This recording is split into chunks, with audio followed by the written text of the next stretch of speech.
Welcome to A Lawyer's Guide to the Galaxy, a podcast about geek culture by lawyers with your hosts, Ben Siders and Kirk Damon. And welcome back to A Lawyer's Guide to the Galaxy, the podcast that asks interesting questions that don't have any answers. Your host, Ben Siders, that's me, and the other guy is Kirk Damon. That's Kirk, as in the captain of the Enterprise. We are intellectual property lawyers and certified geeks practicing law in St. Louis, Missouri. You can find me, Ben, on Twitter at Benjamin Siders, and you can find Kirk at KirkDMN. You can follow this podcast on Twitter at LGGPod. This information is also on our awesome website, lggpodcast.com. Kirk, Season 3, Episode 3. We're going to talk about something we're calling theory crafting, which is where we take sort of a proposed way that the law could be maybe inappropriately used or creatively used to do things that it was not meant to do, and whether it would work. And we kind of did one of these before. I think our second episode, Kirk, was Season 1, Episode 2, I believe. Yeah, the time traveler episode. That was a situation where somebody actually filed a patent application for a time travel device, so we got to kind of see how the government would deal with it. But we also talked in that episode about what if a time traveler really did come back in time and try to patent something that they brought back from the future. And the problem we identified is they didn't invent it, so they wouldn't be able to patent it. Or did they? And that's the issue I think you bump into in conjunction with it is and just to briefly do the episode, it's the Star Trek 4 problem in conjunction with transparent aluminum, where that is exactly what's played out in conjunction with the movie. So we're going to talk about a related issue today involving copyrights, not patents, and I particularly like this topic today because it illustrates some subtle differences between how patents and copyrights work that I think people don't generally understand. And what we're going to talk about today is a situation, well, really two situations, and one of these was brought to my attention by, I think, our favorite listener, Ed from Grand Rapids, who mentioned a programmer who was trying to monopolize all of music forever by writing a program which would in turn generate every possible song you could write in the Western Western musical style. And then nobody else could ever write any songs, because no matter what they picked, he's already done it, and he was there first, so he wins. And then a similar case we just read about in response to the Katy Perry lawsuit, which Kirk will talk about in just a second, where a lawyer and a programmer, both big music fans and musicians, decided that Katy Perry got a raw deal and that they wanted to make sure it never happens again by doing the same thing as the first guy, except instead of preventing all music from ever being written, they were going to commit it all to the public domain, so nothing could ever be copyrighted again. So just to give you the background of it, this is from a February 26th article in the Atlantic Monthly that we encountered as part of our sort of standard IP research that's out there. And two individuals, it's Damian Reel and Noah Rubin, sorry if I mispronounced those names, are both musicians. One's a lawyer and one is a coder. And what they decided is to basically go through and have a computer generate all sorts of patterns. Essentially, it doesn't say necessarily how long the patterns are, but going through and generating all patterns as to what it would be from the 12 notes. So I believe, it actually says in here that they're actually 12 notes. So it doesn't actually say that 12 later notes on. in the Western. But they actually said they're generating all patterns of 12 notes because it's therefore it is 12 notes. So what the issue with it was is the underlying suit of this is that Katy Perry lost a multi-million-dollar copyright suit over the song Dark Horse, and the jury found that she'd infringed upon the copyright of an artist named Flame, who is a Christian rapper who posted a song with the same melody to YouTube. The issue with it is that Perry had insisted that she had never heard the song of the rapper, but it was still found essentially to be a copyright infringement. And we're going to go into the reasons why you could find a copyright infringement in that case. But first, let's give just a little bit of background. We've talked before about what is copyright and sort of what are the elements of copyright. Copyright is a right in copies, so therefore it's a right to prohibit somebody from making copies. What we get into in conjunction with this particular case is how is that right interpreted by the courts? Because obviously, Katy Perry asserting she had never heard the work, how could she copy it? How could she copy it? Yeah. When we look at it and say, hey, if I've got a book out there, how do I prove copyright infringement? If I've got a book and I've taken it to a photocopier and I've generated copies of it and I now have those copies, I have clearly made a copy of the book. And that's what we call direct copying, where it's just you've clearly made a direct copy of the work, like music infringement online, just direct copy. Yeah, so, those kind of things with it, hey, I've taken software and copied it from disk to disk. I've taken a CD and I've made a physical CD copy of it, or a tape of it. Those things would seem to imply, hey, here's direct copying. I have clearly made a copy from the original, is what we have. Now, what you really get into in conjunction with copyright is it's very hard to prove direct infringement in certain cases. So again, we're not talking about something here where they took Katy Perry's CD, or that Katy Perry took Flame's CD, and probably doesn't even have a CD, just has it up on YouTube. Who has CDs anymore? And physically made another digital copy of it, that's detectable. The issue here is essentially that you're influenced by it and that you copied it. The issue you get into, and the way the copyright law has dealt with the lack of direct infringement, is a recognition that it's relatively easy for a potential infringer to avoid infringement by essentially just hiding the ball. And we've talked about this before, about how, in our view, the strength of a copyright and whether you've infringed it versus made a fair use of it versus just been inspired by it is sort of a sliding scale, right? It's sort of a spectrum. You've got direct copies, which are just infringing, and then you've got homage, where I'm sort of paying my respects to a prior work in a way that is not really copying anything that could be considered an infringement. And somewhere in between, you've got, I've done enough that I should be allowed to do it, but not so much that it's really a wholly original work. Yeah, and that's the problem we sort of get into is, what does it take to be a copy? And that's the kind of thing we get into. It's a harder question than it sounds like. Yeah, it's definitely a harder question than it sounds like. And what we have here is the court sort of recognizing that it's hard to know whether or not somebody actually made a copy of whatever the work might be. Because, again, they can hide the ball. We have evidence problems. We have just problems of determining what exactly can it be. But artistic processes in particular are not really well documented. It's not like a patent where you'll have a lab journal and some inventor's notes. You and I both have played music. When you go to write a song, you just kind of sit down and write a song. Yeah, you just come up with chords and, hey, you hear something. Yeah, I mean, I did compositions. It came from usually. I mean, how often do you sit down and say, well, I'm going to write a song that sounds just like this? You're just inspired by things you've heard and you like. Yeah. And I'm trying to learn how to play Blackbird right now on my guitar, and I was listening to a video of Paul McCartney explaining where that came from, and he just took like a piece of classical music and just modified it. Now that's public domain, so there's no copyright infringement there. But that's how a lot of this stuff works. Is you're sort of inspired by things that you've heard, and you may not even consciously realize it. Yeah, I mean, one of these was used as an example of inspiration. I think is a good one. We were at the Country Music Hall of Fame. We ended up seeing a songwriters conference, which was fascinating. But a bunch of presentations by songwriters, and one of them had written the Reba McEntire song "The World Won't Stop for My Broken Heart," and commented that the inspiration for that song had actually been an episode of Charlie Brown, because that's a comment that's made to Charlie Brown of the fact that, hey, the world doesn't stop because of this thing being bad, just for you. And so it's one of these things where, it's hard to know where inspiration comes from. So what you've got in conjunction with copyright infringement is, because it's easy for a musician to hide the ball, because it's easy to say, hey, there's no direct copying, can we figure out there's a copy? And the example I oftentimes use when I do presentations on this is I said it's not a copyright infringement if I sit down in my garage and I write word for word the entirety of Gone with the Wind. I did not commit copyright infringement because I made no copy. It's entirely generated on my own. The issue with it is when one looks at it and says, what is the odds of me generating the entire text, word for word, of Gone with the Wind, independently, one would say they're incalculably small. Yeah. And so it's more than likely that I copied it, but how do you prove that I copied it? You can't prove that I copy it. So they've created a new scheme, and that requires a two-part test. And the two parts of that test is what they call substantial similarity and access. So we're saying that the work that's accused of copying has to bear a substantial similarity to the allegedly infringed work. Yep. And that the person who made the allegedly infringing work had access to the original, and they're so close that it defies reason and indulgence or presumption to say that they did not copy. Yeah, and again, the real key is substantial similarity. If we look at it and say, what is the likelihood that I could generate the entirety of Gone with the Wind on my own? It's infinitesimally small. I mean, that's the sort of pattern that you bump into. But does that hold true with music? Well, and the question with it is, and what you really get into in conjunction with this is, where has music gone in conjunction with copyright? And we talked about it beforehand and on the prior version of this podcast as well. This version's better, by the way. The fact that originally copyright was not covering music.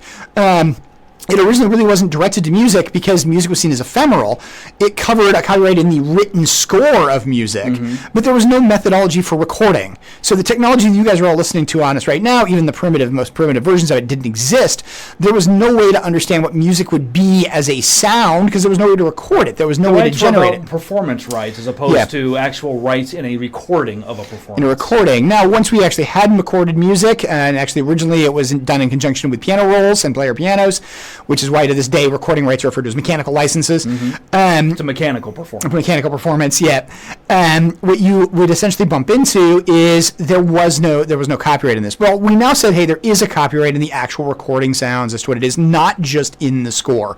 That law is still changing, we should say. They just passed a federal law to make all 1972 sound recordings subject to the Copyright Act. They weren't until last year or 2 years ago. Yep. And so, there's a lot sort of, playing around and changing in conjunction with this area. Well, what we've had happen is the question of how much does there need to be copying in music to be infringement? Now, if one looked at it and said, hey, I was to sit down and write the entirety of somebody else's song, lyrics and all, in my garage without having ever heard it, it's highly unlikely. We look at that again. The problem that I think we bump into is that copyright law has been requiring shorter and shorter pieces of music to be infringed for there to be infringement found. Shorter and shorter pieces are eligible for copyright protection, and therefore it's easier for longer pieces to contain some part of it and therefore infringe. Yep, and so what you're seeing, and it's come down to effectively now, it's effectively 3 notes. Which, if you look at it, is about as minimum as it can be. It really can't be 2 notes. Well, if you think about it, so we've got 12 notes in the Western musical canon. Yep.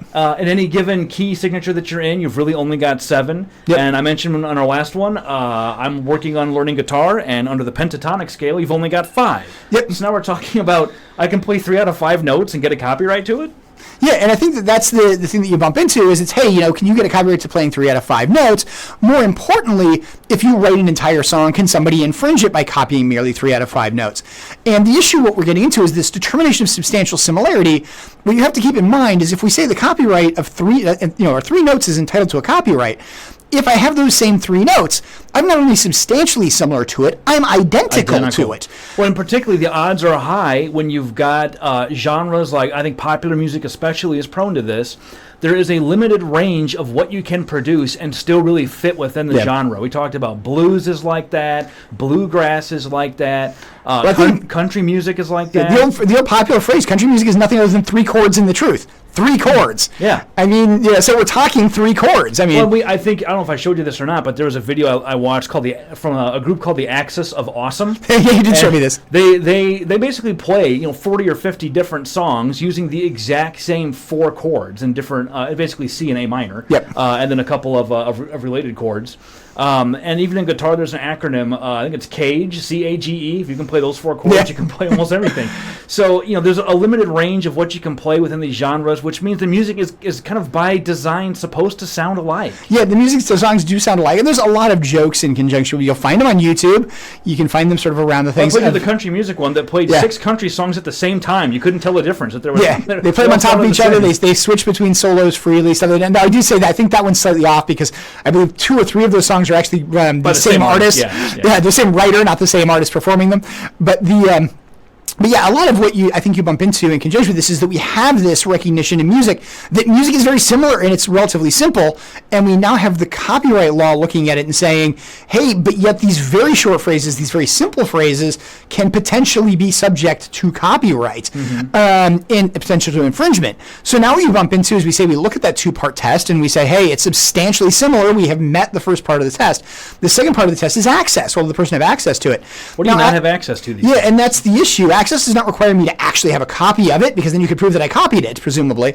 Access is accepted, the fact that it's simply something which is published, that is available to the public, and therefore I have access to it. So, for example, with the Gone with the Wind scenario, they simply need to show that Gone with the Wind can be purchased at any bookstore, and therefore I have access to it. The likelihood that you could have seen it at some point is pretty high. Or I could get it from a library. We're sitting in a library currently. I suspect this library has a copy with Gone with the Wind in it. And the fact that you can testify, well, I don't remember ever reading that, and I'm confident that I haven't, it matters, but it's not decisive. And I have an incentive to lie. You haven't sent them to line, or you could have just forgotten. Particularly, Gone with the Wind, you'd know if you read it or not. But there's a it's long enough. Yeah, there's another famous case involving George Harrison from the Beatles, where he wrote a song called "My Sweet Lord" that was accused of infringing a song by I forget who, the Chanels maybe. I don't remember. But he was accused of infringement, and I believe he also said under oath, like, I don't remember that song. I know what it is, I guess, but he didn't remember when he first heard it. There's no evidence he'd ever heard the song, but it was so close. And the judge basically said, you know what, this can happen by accident. We're not saying it was malicious, but you heard the song at some point and you incorporated the melody into your new song. That's still an infringement. Yep, and that's the thing, is that copyright does not require an intent when it comes to this sort of piece of it. Yeah. It requires the intent to copy, but they kind of dodge the intent when it says substantial similarity in access. Because of evidentiary problems. Because of evidentiary problems, so they tend to come back and say, okay, yes, it can be subconscious, it could, we can't prove it, we can't disprove it, so we allow it to be. So what we're really in a scenario with right now in copyright, is particularly in music, is we now have 3-note patterns where you can assert that any 3-note pattern which you have access to is potentially a copyright infringement. And I think that's what we bump into, is what is not on YouTube right now that has, what 3-note combinations are not on YouTube somewhere. Now, more than likely these infringements are longer periods of this. Yeah, they're not usually. just 3 notes. Well, turning back to our case examples, we've got the guy who wants to own all music forever by having a computer generate it. Yep. I don't think we even need to get to the point of did you copy his stuff, because I think his claim is going to die at the threshold question of authorship. Is he the author of the musical notes that result from his program? And I don't think that's to me, the answer is clearly no, and I think the court would waste little time with that. But let's talk about what it takes to be an author of a copyrighted work. Yeah, so I think a little bit of where this is also pulling from is there's been a case recently in patent law in the European patent community, EPC, where it's been asserted that essentially an AI, a neural net, is the inventor for the purposes of a patent of a particular piece of software. And the EPC has come back and said, no, they're not. And machine cannot be an inventor, and therefore the underlying inventor is the humans who originally programmed the machine, which then developed this. So we can look at it and say, okay, yes, the person can say, even though my machine came up with this, as the original programmer of the machine, I'm entitled to the copyrights. Yeah. So but it does. I think that they haven't really done that. And the best case I think to jump to with this is, you guys may remember this from a year or two ago, the monkey selfie case. Yeah, that's a good example. So that was a case where a photographer set a camera up in a jungle or something. And a chimpanzee, I think it was, maybe? Yeah, we were trying to remember earlier what's exactly kind of, monkey or ape. Was it really a monkey or was it an ape? Monkey is funnier, so we'll go with monkey. Yeah. But a monkey came by and stuck his face in the camera and took a picture, and it became known as the famous monkey selfie. And people tried to use it, and the photographer asserted a copyright over it. And the court said, well, no, you maybe set the camera out, but you didn't actually push the button. You didn't take the picture. You didn't take the picture. You didn't pose the monkey. You didn't have anything to do with it other than setting up the circumstances under which the picture could be taken. That's not enough to make you the author of the photograph that resulted. Yeah, there's sort of some random elements that come into here. And yeah, I think that's so there was an argument, I think, to say that this person's not the author, because while they may have set up the computer to generate this, they didn't come up with the actual combinations. I think there's a second problem here, and I think the reason for it is that these are not doing it where they're generating random numbers of notes either. Mm-hmm. Instead, these are generating mathematical patterns of notes, usually in accordance to a very strict order. Yeah. So I think what we bump into is the question coming out of somebody is, hey, is there sufficient modicum of originality in this, which there is a requirement that there be a sufficient modicum of originality to get a copyright. Yep. And courts have ruled on this type of question, not in this exact circumstance, but when it comes to just selecting and ordering of things, like alphabetizing a list, I don't get a copyright to that. Yeah. So by writing a program that just generates a sequence of tones in an ordained order, that's probably not going to be copyrightable. But likewise, having the computer randomly generate it, well, then the computer's selecting and arranging based on randomness that I've got nothing to do with. Yeah, and I think it's particularly interesting. My association with this. So when I took computer programming in college, one of my final papers and final projects in my classes, I actually generated a computer program which went through and would take any a Word document and turn it into a piece of music. And what it did is it converted the texts of the Word document into ASCII symbols, went through, eliminated certain ones, and then converted them. I believe I think I had a 3-octave scale, so I had 36 different notes that it could pick. And what it would do is it would then assign this, so it would normalize them so they were all within 36 numbers. I did some other things to say, like, hey, it couldn't jump too many octaves, stuff like that.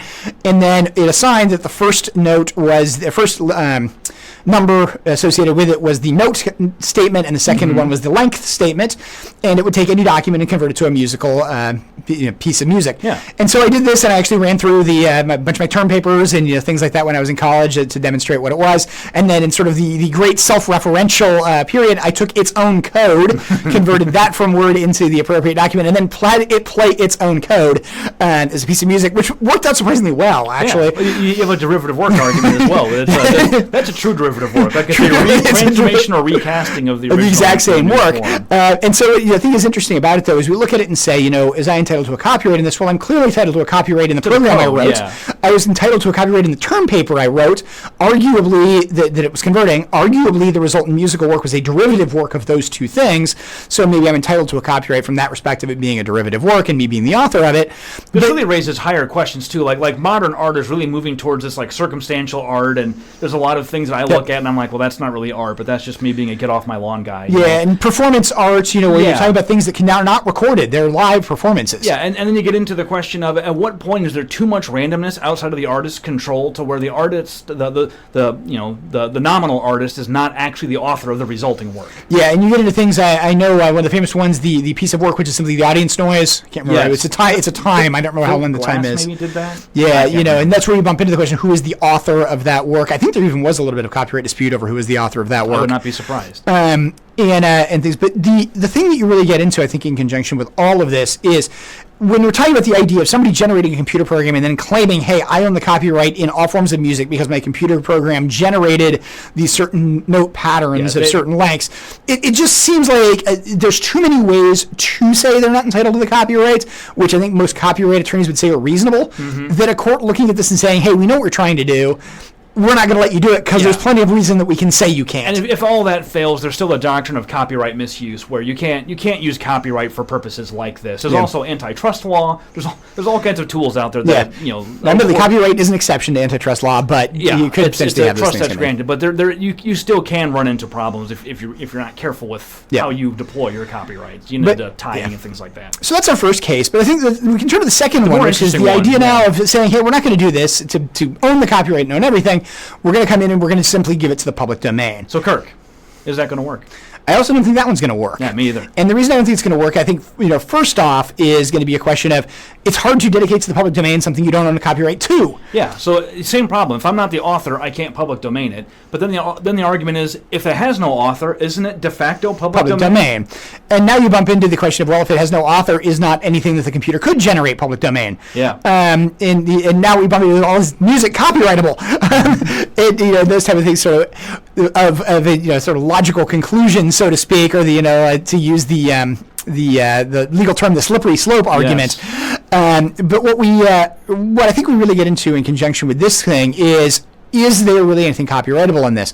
And my understanding from it is, again, it's a 12-note pattern, and it's generating literally every possibility of 12-note pattern. It's the exact same situation, just a different intention. And I think there's a good chance the court would say no, but let's just assume for sake of argument, and because it's more interesting, that the court did tell this guy, yeah, fine, you own all these copyrights, you can put them on the public domain. Does that mean that nobody else can ever own a copyright to a song that they write? Yeah, and the answer is no, and it's because the people can generate their own copyrights. The real thing I think they're looking for is a defense, but on the grounds that, can somebody still own a copyright, the answer is yes, because again, we're talking about what it is. So if we could definitively prove that a person never had access to this, particular, piece of work, which is generated, they can say, hey, I'm entitled to my own copyright, even though I generated the exact work. I literally generated the exact work. How would this play out, right? So these guys are going to put this 100-hour-long recording of all these tones and sequences on YouTube and say, oh, look, it's out there. I mean, the court's going to look at that and say nobody has ever sat down and listened to all of that because everybody knows exactly what it is. This is clearly a highly technical attempt to work around, this is a typical programmer approach, and I say this as someone who is guilty of this also from my programmer days, of looking at the law as a computer machine, but it's not. There is an element of human judgment in it, and I think if you were to raise this example up and say, well, look, Judge, you can't prove that I copied, Flame because the same sequence is in this other thing, the judge is going to say that's nuts. The fact that this guy made this long thing, nobody would rationally sit down and listen to that. it's much more likely that you heard the other one. So I don't think it really changes anything. Well, and I think the real issue you've got in conjunction with this is the argument here is effectively saying, since this is public domain, I can now argue that I have equal access to this public domain piece that I have to the non-public domain piece, to the work on YouTube, but that doesn't wherever mean it is. Equal probability. I mean, access is a proxy for the probability that you copied. Yep. And what I think you really also get into is you then also bump into the dual problem of, well, if a court did actually find that, yes, this is a defense because it's just as likely that you had access to this, it now becomes hard for you to say you have copyright in it, because did you actually develop something which leads to the level of a derivative work or not? And so now you bump into, hey, do they own the copyrights? Are all copyrights public domains for every bit of music generated, which the music industry is going to be opposed to, obviously. Yeah. And so you now bump into sort of this, if it succeeds at its primary purpose, it's going to cause a secondary problem that the people who want it to succeed at its primary purpose don't want. Exactly. So I think it has to fail for both of these guys. Or, I mean, if it works for one, then it works for the other, and then it's just a matter of who gets their stuff on YouTube first. Yeah, so what's on YouTube and things like that. And what it really seems here, and I commented about this beforehand, and this is one of these things where, speaking as somebody who's primarily a patent attorney, this is one of those things where I look at it and I say, this is quite frankly the copyright attorneys and the copyright holders being forced to sleep in the bed they made. To some extent, To some extent. This is a thing where if you would have told me 20 years ago there's problems coming in copyright because of the fact that they're getting shorter and shorter, the substantial similarity and access is becoming easier to do, even before the internet, I would have looked at it and said, this is going to present a problem. The internet has made it that you have access to everything. I mean, when you talk about things being available for access on YouTube, one of my favorite statistics I remember hearing at one point in time is that on YouTube, there is the amount of video uploaded to YouTube every 7 minutes, which is the equivalent to the amount of video which has been shown on broadcast TV since broadcast TV started. Wow. So, I mean, it gives you the idea of just the sheer quantity. Volume of material going up on YouTube. And I remember there was as well, I believe it's Spotify, I think it was Spotify or Pandora, one of the streaming services, there was a separate service you could actually get that would use either Spotify or Pandora or one of the streaming services, and it would play only songs which had never been played on that streaming service. And the ones that have been played, it never shows up on there as soon as you listen to it, it's removed from anybody else ever listening to it on that particular playlist. And so you look at it and say there's enormous amounts of content which is available to which you have access, but which you could actually definitively prove nobody has ever accessed. I think music is unique amongst all the things that we copyright because of the nature of what a performance is. I think it's even more difficult and more unique than like audio-visual works, like a movie or a choreographic work. Because the music, what is the musical work? It's not the sheet music. That's a literary work that contains a representative of the song. It's not the recording. That's a recording of a performance of the song. The musical work, and the term musical work is not defined in the Copyright Act, but it is the sequence or an arrangement of tones and pauses that make up the melody. But that thing lives in the abstract in a way that like a movie does not. The movie has a script. We have the words and the character names written down, but the music is really mathematical, as you said. It's a sequence of frequencies and durations and time. It's a really, really abstract idea, and we have a legal system designed around it that sort of grew up in response to the technologies that made this industry possible. And I think they've been struggling with this basic problem from jump. I mean, from the minute the player piano showed up, we've been legislating about every 20 to 30 years to try to update the Copyright Act. And if you ever read it, the amount of the Copyright Act that is dedicated to the music industry, what would you say conservatively? A third of it? Probably a third of it, yeah. My guess is this is what it is. All these terms and compulsory, much more than TV gets. Yeah, and I think the real thing behind it is because we have such a difficult time defining what is music. I think there's a clear recognition that music should be subject to copyright, but what really is music? And I think that's what we bump into. That's the problems we have. And the nature, too, of how music is written, how much of it is inspired by and developed by and influenced by is more in the DNA of the medium than it is in virtually anything else. I can write a book that is a fantasy epic inspired by Lord of the Rings, and I can generate 1,000 completely original novels based on that. People have, 1,000 people have. I mean, let's be real. Let's say here. And similarly, I can generate something listening to a piece of music. I can probably generate 1,000 pieces of music generated by it. I can generate pieces of music inspired by works of literature, and vice versa. But what we really see here, and again, where I think the problem of this lies, is we have gotten to the idea that infringement of music is so short. Yes. Musical works by their nature tend to be brief, at least modern music. Yeah. They're getting shorter and shorter. I mean, it used to be a song, a CD had 10 or 11 songs, and they were 6 or 7 minutes long. Yep. And then now I get songs that are less than 2 minutes. Yeah, I mean, there's always the discussion of your songs are supposed to be 3 minutes long. It's a sort of running and joke. Of the 3 minutes, there's about 20 seconds of original composition. Yeah. The rest is just repeated. Yeah, and that's, when you think about it, if you take a song that's 3 minutes and you give it, 2 verses, 3 choruses, and a bridge, Yeah. I've only got 6 pieces of music, 6 sections of music in there. And there's really only 4 original ones. Our time's up here, so we're going to move on. We're trying to do more shorter episodes to get more content out to you, and my 30-minute timer is going off, so we're going to wrap this one up. I think next time, Kirk, we're going to look at maybe doing a throwback to our very first episode and talk about protection of universe, and that's sort of coming up. Not the very first episode. The very first episode was trade dress. One of our early episodes, which is sort of, and it's my personal fascination with the idea of copyright associated with universe. And what does it mean when I say it's not a work, it's a universe? We're talking about things like the Potterverse, the Star Wars universe, the Jurassic Park world. Any of these things where we sort of look at it and say these things are clearly all connected, they're all in one thing. Shared setting, but the shared setting, but they're incomplete. It's a setting, it's a location, it's a sort of rules of operation, but it's not the specific incorporation of what happens in any one story. Yeah, so we'll get into what IP there is in that and what there's not, and more detail. So check out our website, lggpodcast.com. It has links to our various platforms where you can download prior episodes, and you can get in touch with us on Twitter, Facebook, and by email. That reminds me, we have emails. Those of you who've been emailing us for the last 18 months, I had set up a rule to forward the emails to me and Kirk, and my rule did not work. Something went wrong. Those of you who've been emailing us, we have now gotten them all, and we will start going through them in a future episode. We're very sorry. We are very sorry. Subscribe to this podcast on the platforms. Give us a review to help new listeners find us. You can find me, Ben, on Twitter at Benjamin Siders, and Kirk is at KirkDMN. That's all for today. We'll see you next time. Lorem, play us out.